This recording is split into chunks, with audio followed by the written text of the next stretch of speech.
গল্পের শুরুতেই বলে দিই এটা একটা এভরি স্টোরি, সো অন্য কোনো ক্রিয়েটরের সাথে ম্যাচ খেয়ে যেতেই পারে। আর তোমরাও হয়তো অন্য কোনো ডাবারের ভিডিওতে এই স্টোরিটা দেখতেই পারো। ভিডিওটা শুরু হলে যদি তোমাদের মনে হয় অন্য কোনো চ্যানেলে দেখেছো তাহলে ভিডিওটাকে স্কিপ করো। হ্যাঁ, তো এটুকুই বলার ছিল। কি রে, শরীর দেখাতে চাস? তো এখানে কি করছিস? গলিতে যা, অনেকে আছে। ভার্সিটির পরিবেশটা নষ্ট করিস না। অবশ্য তোদের মতো মেয়েরা এছাড়া আর কি বা পারে। জাঙ্কুক ভাইয়া, তুমি এটা কি বলছো? এই একদম এই ন্যাকা কান্না করবি না আমার সামনে। নিজের ওড়না যখন শরীরে রাখতে পারিস না তখন পড়েছিস কেন? জাঙ্কুক ভাইয়ার কথা শুনে নিজের দিকে তাকালাম আর দেখলাম ওড়নাটা সরে গেছে। আসলে ভাইয়া আমি খেয়াল করিনি।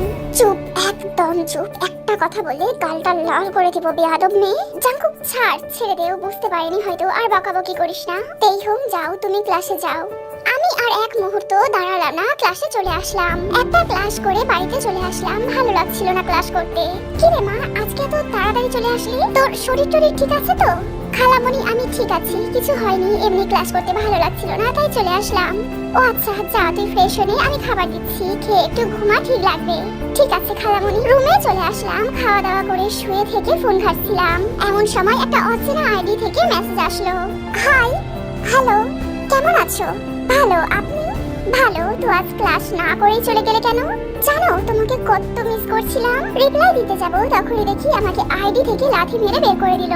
অনেক চেষ্টা করেও আর ঢুকতে পারলাম না, বুঝতে পারলাম না কি হলো এটা। তাই ঘুমিয়ে গেলাম। ঘুমটা ভাঙলো জাঙ্কুক ভাইয়ার চিৎকারে। উঠে দেখি বিকাল 4টা বাজে। এরই মাঝে জাঙ্কুক ভাইয়া আমার নাম ধরে ডাক দিল। দৌড়ে ভাইয়ার কাছে গেলাম। গিয়ে দেখি খালামণিও সেখানে আছে। আমি এক কোণে চুপ করে দাঁড়িয়ে আছি। জাঙ্কুক, কি হয়েছে কি? তেইহং, তোর ফোন কোথায়? ঘরে ভাইয়া। কিন্তু কেন? তোকে এত প্রশ্ন করতে বলেছি আমি, বেশি কথা না বলে ফোনটা নিয়ে আয়। আমি চুপচাপ ফোনটা এনে ভাইয়াকে দিলাম। ভাইয়া কোনো কথা না বলেই আমার ফোনটা নিয়ে আছাড় মারলো। জাঙ্কুক, কি শুরু করেছো কি? হ্যাঁ, কি শুরু করেছো? নিজের যখন যা মনে হবে তাই করবে তুমি। তেইহং এর ফোনটা তুমি কেন ভাঙলে বলো, কেন ভাঙলে? আজ থেকে ও কোনো ফোন ব্যবহার করবে না। আমার যখন মনে হবে ও ফোন ব্যবহারের যোগ্য তখন আমি নিজেই ওকে ফোন কিনে দিব। কিন্তু ভাইয়া, আমার তো ল্যাপটপ নাই। আমি আমার ফোনে সব প্রজেক্টের কাজ করতাম। যখন যেটা দরকার হয় আমার ফোন বা ল্যাপটপ থেকে বার করে নিবি। কথাটা বলেই জাঙ্কুক ভাইয়া চলে গেল। আমি আর খালামণি তো অবাক যে কিনা নিজের ঘরেই ঢুকতে দেয় না। আজ তার কি হলো? তার জিনিস আমাকে ব্যবহার করতে দেবে বলে গেল। রাতের খাবার খেয়ে পড়তে বসলাম। পড়া শেষে ভালো লাগছিল না তাই ছাদে গেলাম। দোলনায় বসে থাকতে থাকতে কখন ঘুমিয়ে পড়েছি জানি না। সকালে ঘুম থেকে উঠে দেখি আমি আমার রুমে। অনেক ভেবেও বের করতে পারলাম না আমি রুমে কিভাবে এলাম। ওদিকে খালামণি বকাবকি করছে কলেজে দেরি হয়ে যাবে বলে। তাই তাড়াতাড়ি রেডি হয়ে খাবার টেবিলে গেলাম। টেবিলে বসে খাচ্ছি। আমার সামনে বসে আছে জাঙ্কুক ভাইয়া। এই মানুষটাকে যত দেখি ততই অবাক হই। এর মনে কখন কি চলে কেউই জানে না। আমার তো মনে হয় উনি নিজেও জানেন না। কি সুন্দর দেখতে মানুষটা, যাকে বলে একদম কিউটের ডিব্বা। ওই, এমন ভাবে তাকিয়ে আছিস কেন? আমাকে যে খাবার দিয়েছে তোকেও তো একই খাবার দিয়েছে।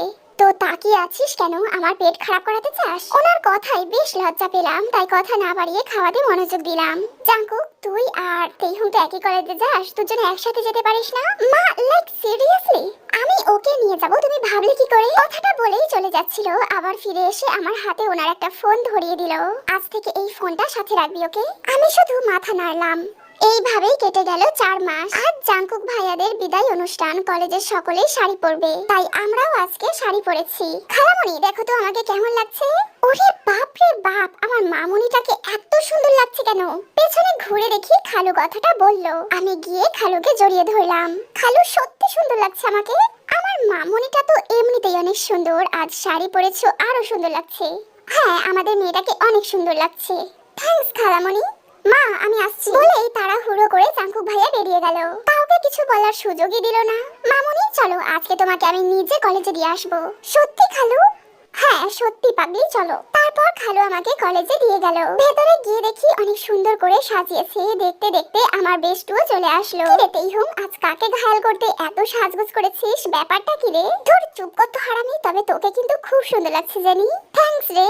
চল স্টেজের দিকে গিয়ে বসি। পেছনের দিকে বসতে যাচ্ছিলাম, এমন সময় সুগা ভাইয়া এসে বলল, তেইহং, তোমাদের জন্য সামনে সিট রাখা আছে, তোমরা দুজন ওখানেই বসো।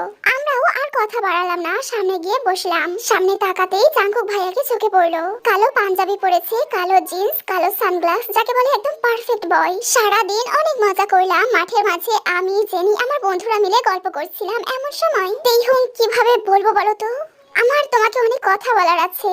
আচ্ছা শোনো না, সকলের মতো করে বলতে পারবো না আই লাভ ইউ। আমি তোমাকে সত্যি ভালোবেসে ফেলেছি, বিশ্বাস করো। Will you marry me please, stay home please, accept me.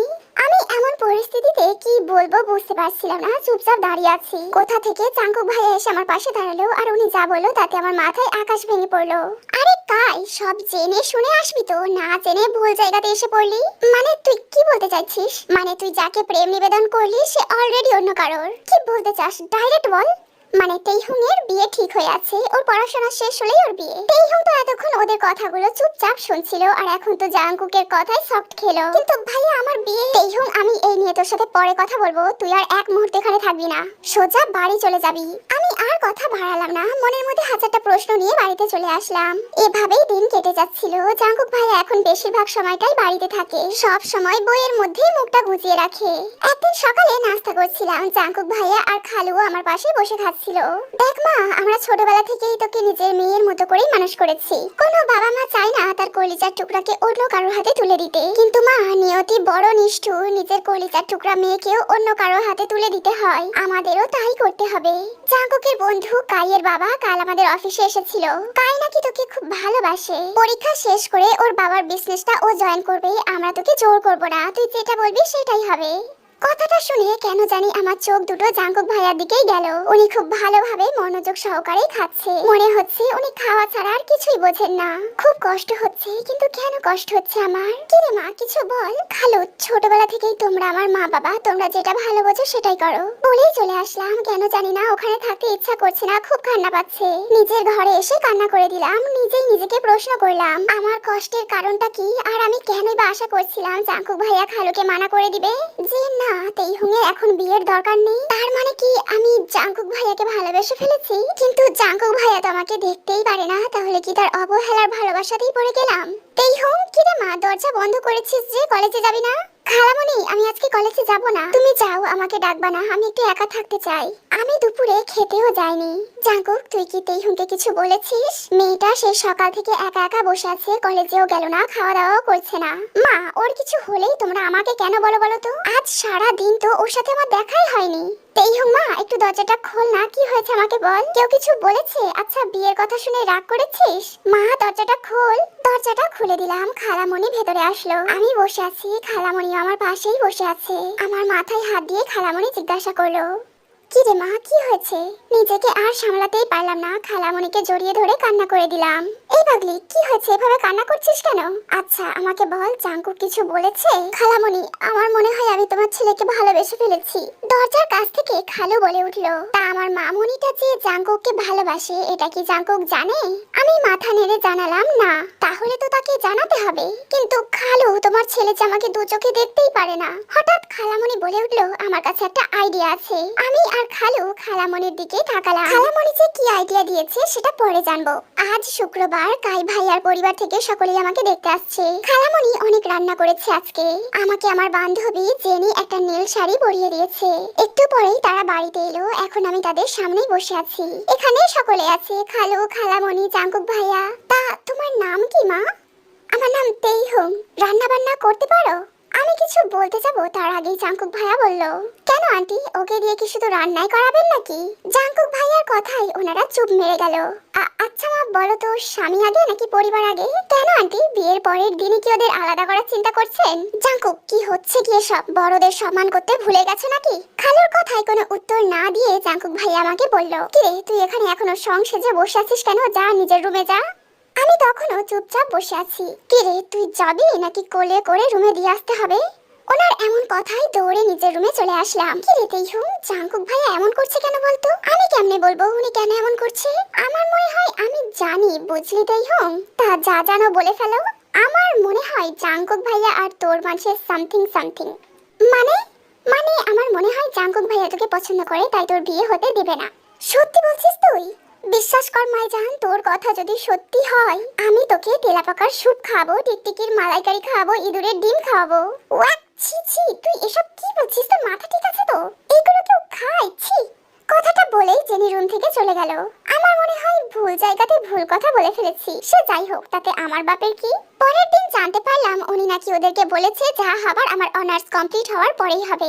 এখন যেন এ বাড়িতে কারোর কোনো বিয়ের কথা না বলা হয়। রাতের ডিনার করার সময় খালামণি বলল কাই বাড়িতে গিয়ে ফোন দিয়েছিল, ওরা তেইহুঙের পড়া শেষ হওয়া পর্যন্ত অপেক্ষা করবে বলেছে, আর ততদিন কাই তেইহুঙের সাথে টুকটাক কথা বলতে চাই। আমি বলে দিয়েছি কোনো সমস্যা নেই, কথা বলতে পারে। আমি তো তেইহুঙের নাম্বারটাও দিয়ে দিয়েছি কাইকে। ছেলেটাকে আমার খুব ভালো লেগেছে, তাই আমিও চাই আমার মেয়েটাকে ওর হাতেই তুলে দিতে। ওয়াও মম, তুমি তো বিদ্যুতের গতিতে ছুটছো। বলছি এত তারা কিসের, নাকি এখন ওকে তোমাদের বোঝা মনে হচ্ছে? না মানে হতেই পারে, সারা জীবন তো আমাদের বাড়িতেই কাটিয়ে দিল। কথাটা শুনে আমার মনটা খারাপ হয়ে গেল, মাথা নিচু করে বসে আছি। তখনই ফোনটা বেজে উঠলো, খুব বিরক্ত লাগছিল। ফোনের দিকে তাকিয়ে দেখি কাই ভাইয়া ফোন দিয়েছে। কে ফোন দিয়েছে রে? কাই ভাইয়া। আচ্ছা যা, রুমে গিয়ে কথা বলোর সাথে। আমিও রুমে চলে আসলাম। কেমন আছো তেইহুং জান? ভালো আছি। ওনার সাথে টুকটাক কথা বলে ঘুমিয়ে গেলাম। এভাবে প্রায় কাই ভাইয়া ফোন দিত। কথা বলার ইচ্ছা না থাকা সত্ত্বেও কথা বলতে হতো। একদিন রাতে শুয়ে থেকে কাই ভাইয়ার সাথে কথা বলছিলাম। লোকটা একদমই খারাপ না, মানুষকে খুব হাসাতে জানে। আমিও তার কথাই হাসছিলাম। এমন সময় জাঙ্কুক ভাইয়া আমার হাত থেকে ফোনটা কেড়ে নিয়ে ভেঙে ফেললেন। ওনাকে দেখে খুব ভয় পেয়ে গেলাম। ওনার চোখ দুটো আগুনের মতো হয়ে আছে, এমন ভাবে চেয়ে আছে যেন এখনই আমাকে কাঁচা গিলে খাবে। জাঙ্কুক ভাইয়া আমার হাত দেয়ালের সাথে চেপে ধরে বলে উঠলেন, আর কোনো দিন যদি কারোর সাথে ফোনে কথা বলতে দেখি তাহলে সেই দিনই তোর শেষ দিন। কিন্তু ভাইয়া আমি তো আমার হবুর স্বামীর সাথে কথা বলছিলাম। কথাটা শেষ করার আগেই উনি আমার ঠোঁট দুটো দখল করে নিলেন, আর সব রাগ যেন আমার ঠোঁটের উপরেই ছেড়ে দিচ্ছে। উনি হঠাৎ করে এমন করবেন আমি ভাবতেও পারিনি। আমি তো প্রায় কান্নাই করে দিলাম। কিছু সময় পরে উনি আমাকে ছেড়ে দিয়ে চলে গেল, কিন্তু যাওয়ার আগে আমাকে বলে গেল তেইহুং শুধু আমার থাকবে, অন্য কারণ না। কথাটা মাথায় থাকে যেন। উনি চলে যাওয়ার পর আমি সেখানেই বসে পড়লাম। কখনো ভাবতে পারিনি জাঙ্কুক ভাইয়া এমন করবে। খুব কষ্ট হচ্ছিল, কান্না করতে করতে কখন ওখানে ঘুমিয়ে গেছি মনে নেই। সকালে কিছুই খাইনি। আজ থেকে জাঙ্কুক ভাইয়ার পরীক্ষা শুরু। উনি সকালে নাস্তা করে পড়তে বসেছে, আমি চুপটি করে ঘরের মাঝে বসে আছি। কিছুই ভালো লাগছে না, মাথার মধ্যে কিছু প্রশ্ন ঘুরছে। উনি কি আমাকে ভালোবাসে, নাকি ওনার বাড়িতে থাকি বলে ওনার সম্পত্তি ভাবে? খালামণি রান্না করছে, আমি টিভি দেখছি। জাঙ্কুক ভাইয়া পরীক্ষা দিয়ে বাড়ি চলে এসেছে, মনে হয় শুয়ে আছে। খালামণির কাছে শুনলাম ওনার পরীক্ষা নাকি খুব ভালো হয়েছে। এইভাবে দেখতে দেখতে ওনার পরীক্ষাও শেষ হয়ে গেল। এর মাঝে কাই ভাইয়া মাঝে মাঝে আমাদের বাড়িতে আসতেন। আমাকে খালু ফোন কিনে দিতে চেয়েছিল, কিন্তু আমি নিইনি। আজকে জাঙ্কুক ভাইয়া রেজাল্ট দিবে, কিন্তু ওনার মাঝে বিন্দু মাত্র চিন্তা নেই। খুব নরমালি চলাফেরা করছে। খালামণি তো টেনশনে শেষ। মা তুমি এমন করছো যেন আমি প্রতি বছর ফেল যাই আর এবারও যাব। আজব, একটু শান্ত হও তো। হঠাৎ কাই ভাইয়া আসলো হাতে মিষ্টি নিয়ে। কাই ভাইয়া ফার্স্ট ক্লাস পেয়েছে, সেটা শুনে তো খালামণি আরো চিন্তায় পড়ে গেল। একটু পরে ভাইয়ারও রেজাল্ট জানা যাবে। ভাইয়াও খুব ভালো রেজাল্ট করেছে, উনিও ফার্স্ট ক্লাস পেয়েছে। এই খুশিতে খালামণি আজকে রাতে বাড়িতে একটা ছোটখাটো পার্টির আয়োজন করেছে। সেখানে আমাদের কাছের কিছু কিছু আপনজন আর জাঙ্কুক ভাইয়ার ক্লাসমেটরা থাকবে। সন্ধ্যার সময় আমি রেডি হচ্ছিলাম, এমন সময় দরজার কাছ থেকে কেউ বলে উঠলো, সংসেজে কাকে দেখাবি আর কোথায় যাবি? আর হ্যাঁ, আজকের পার্টিতে যেন তোকে না দেখি। কোথা থেকে যেন খালামণি এসে এই কথার জন্য জাঙ্কুক ভাইয়াকে বকাবকি করছে। মা আমি কোনো কথা শুনতে চাই না, এই পার্টিতেও থাকবে না ব্যাস। ভাইয়া চিন্তা করবেন না, আমি যাব না। খালামণি প্লিজ কথা বাড়িও না, আমার ভালো লাগছে না, খুব অপমান বোধ করছি। আজ আমার মা বাবা বেঁচে থাকলে হয়তো জাঙ্কুক ভাই আমার সাথে এমনটা করতেন না। ওদিকে পার্টি শুরু হয়ে গেছে, আমি ঘরে শুয়ে আছি, একটু ভালো লাগছে না। এমন সময় খালু আর খালামণি আসলো আমার রুমে। খালু আমার মাথায় হাত রাখতেই তাকে জড়িয়ে ধরে কান্না করে দিলাম। আচ্ছা তোমরাই বলো তো, আমি কি এতটাই খারাপ যে আমাকে একটু ভালোবাসা যায় না? খালামণি তুমি তো সেদিন বললে তোমার কাছে একটা প্ল্যান আছে, নাকি আমি যদি ভাইয়ার সামনে অন্য কারোর সাথে মিশি কথা বলি তাহলে ভাইয়াও তার মনের কথা আমাকে বলে দেবে। কিন্তু দেখো উনি তো আমাকে সহ্যই করতে পারে না। তেইহুং আমরা একটা সিদ্ধান্ত নিয়েছি, আশা করি তুই আমাদের সিদ্ধান্তে মত দিবি। তোর আর কাইয়ের বিয়েটা আমরা সামনের সপ্তাহে দিতে চাই। আমরা চাই না জাঙ্কুক তোকে নিয়ে আর একটা কথা বলুক। বলেই আমাকে নিয়ে ওনারা পার্টিতে গেল। কাই ভাইয়ার পাশে দাঁড় করিয়ে খালু বলল, তোমাদের সকলের জন্য একটা সুখবর আছে। আমরা আর কাইয়ের বাবা মা মিলে ঠিক করেছি সামনের সপ্তাহে শুক্রবার কাই আর তেইহুং এর বিয়ে দিব। তোমাদের সকলের কিন্তু দাওয়াত রইল। কথাটা শুনে সকলে একসাথে হাততালি দিতে লাগলো। আমি আর চোখে জাঙ্কুক ভাইয়ার দিকে তাকালাম, উনি এক করে একা দাঁড়িয়ে আছে। আজ আমার গায়ে হলুদ আর কালকে বিয়ে। সকলেই এসেছে, সকলের মুখেই হাসি আছে, শুধু আমার মুখেই নেই। আমি যে জাঙ্কুক ভাইয়াকে বড্ড ভালোবেসে ফেলেছি, পারবো না ওই মানুষটাকে ছাড়া থাকতে। কিন্তু মানুষটা একটু ভালোবাসে না আমাকে। ওইদিকে জাঙ্কুক ভাইয়া সব কাজ করছে, এমন সময় সুগা ভাইয়া এসে ওনার কাঁধে হাত রাখলেন। ও তুই কখন এলি? এই তো মাত্র। কেমন আছিস? কেমন আছি মানে আমি তো ভালোই আছি। দেখ বিন্দাসে বিয়ের কাজ করছি। সুগা ভাইয়া আর কিছু না বলে জাঙ্কুক ভাইয়াকে নিয়ে তার রুমে চলে গেল। কেন করছিস এমন? তুই কি বুঝতে পারছিস না তুই জীবনে কি হারাতে বসেছিস? শুধুমাত্র তোর ভুলের জন্য আজকে তোর ভালোবাসা অন্য কারোর হচ্ছে, বুঝতে পারছিস? তুই চুপ করে থাকিস না জাঙ্কুক। তুই নিজেও জানিস তেইহুংকে তুই কতটা ভালোবাসিস, আর তুই এটাও জানিস তেইহুংও তোকে ভালোবাসে। দুজনকেই ভালোবাসিস, তাহলে কেন এমন পাগলামি করছিস? এবার জাঙ্কুক কান্না করে দিল। বিশ্বাস কর সুগা, আমি ওকে ছাড়া থাকতে পারবো না।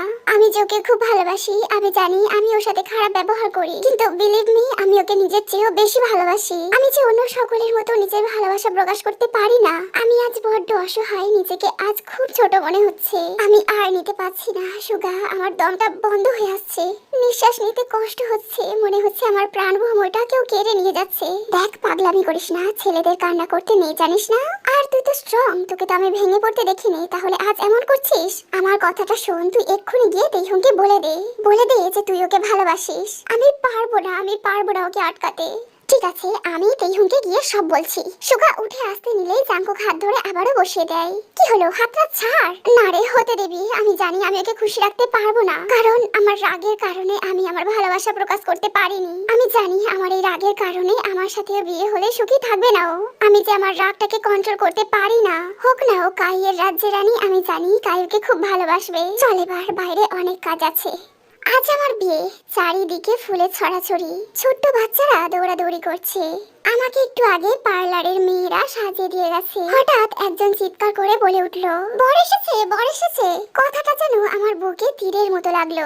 এই জায়গাটাতে তো আমি আমার জাঙ্কুক ভাইয়াকেই চেয়েছিলাম, যাকে আমি আমার সবটা দিয়ে ভালোবাসতে চেয়েছিলাম। নিজের অজান্তেই চোখ দিয়ে পানি পড়লো। বিয়ের লোকজনদের খাওয়া শেষ। তেইহুং, সুগা ভাইয়া ফোন দিয়েছে, তোর সাথে 2 মিনিট কথা বলতে চাই।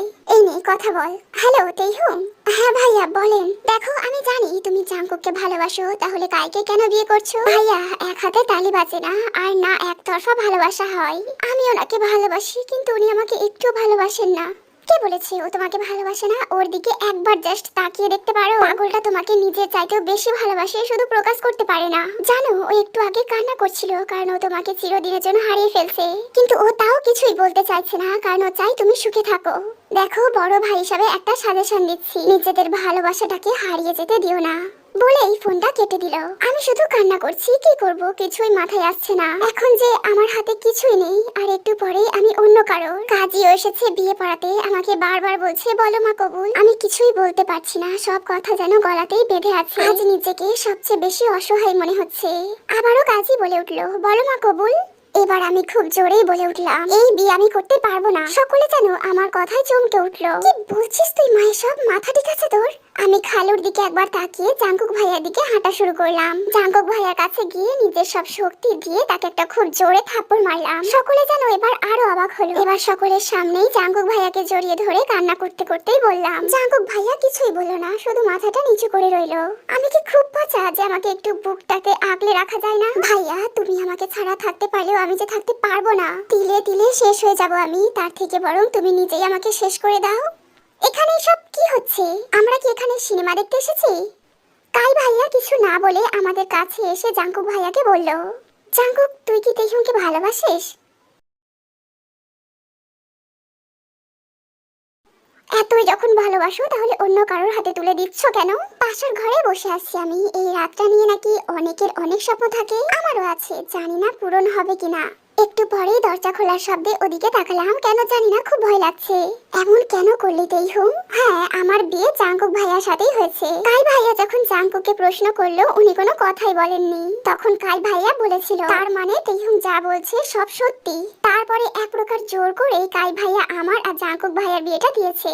কারণ কাই ভাইয়ার বাবা অনেক ঝামেলা করেছিল। তখন কাই ভাইয়া খুব সুন্দর ভাবে তার বাবাকে বলল, বাবা জোর করে হয়তো আমি তেইহুংকে বিয়েটা করতে পারবো, কিন্তু বিয়ের পরে কি আমি তেইহুংকে সুখী রাখতে পারবো, নাকি তেইহুং সুখে থাকতে পারবে বলো? আর নাহি জাঙ্কুক ভালো থাকবে, কারণ ওরা দুজন দুজনকে ভালোবাসে, আর আমার ভালোবাসাটা একতরফা ভালোবাসা দিয়ে আমি 3টে জীবন নষ্ট করতে পারবো না বাবা।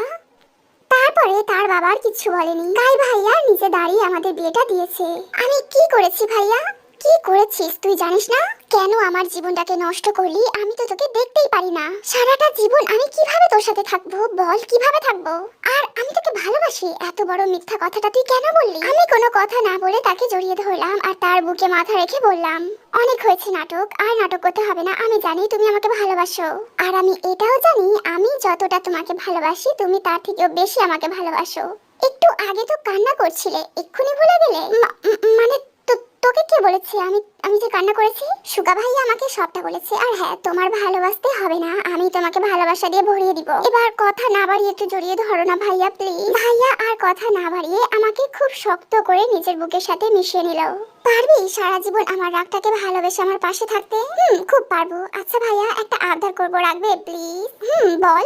একবার বলো না, তোকে ভালোবাসি তেই হুম, প্লিজ প্লিজ প্লিজ একবার বলো। না, বলবো না। ভাইয়া বর, প্লিজ বলো না। বলা যাবে না। আমি সঙ্গে সঙ্গে গালটা ফুলিয়ে অন্যদিকে মুখ করে বসে পড়লাম। তারপর আমার ভাইয়া বর আমার গাল দুটো টিপতে টিপতে বলল, আমি তো তোকে অনেক ভালোবাসি তেই হুম। আমার ভাইয়া বর আমাকে এটা বলতেই আমি আমার ভাইয়া বরকে খুব শক্ত করে জড়িয়ে ধরলাম। ব্যাস, তো এভাবেই আমার ভাইয়া বরের সাথে আমার বিয়েটা হয়ে গেল। আজকের মতো টাটা।